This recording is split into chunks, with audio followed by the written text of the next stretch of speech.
नमस्कार. आज आपण पाहणार आहोत वृद्धत्व म्हणजे अनुभवाचा खजिना.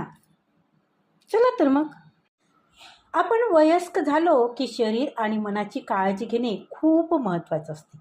रोज थोडा वेळ व्यायाम, चांगला आहार आणि सकारात्मक विचार घेतला तर आयुष्य आनंदी होते.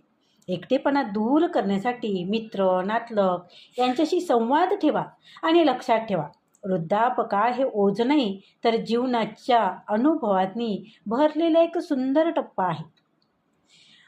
वय वाढलं की आपल्याला वाटतं की जीवन थांबलं आहे, पण खरं हे आहे की वृद्धापकाळ हा जीवनाचा सुवर्ण काळ असतो.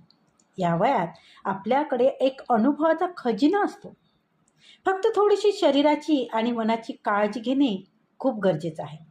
रोज सकाळी चालायला जा, हलका व्यायाम करा, योगा करा. हे शरीर तंदुरुस्त ठेवतात. ताजं आणि संतुलित अन्न खाणे हे की आरोग्य चांगलं राहतं. आणि सगळ्यात महत्त्वाचं म्हणजे सकारात्मक विचार आणि संवाद.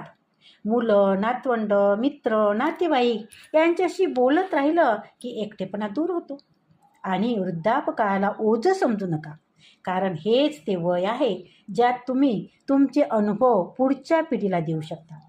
आणि हाच खरा तुमचा खजिना आहे. लक्षात ठेवा, आनंदी वृत्ती म्हणजे दीर्घ आयुष्याचं रहस्य आहे. धन्यवाद.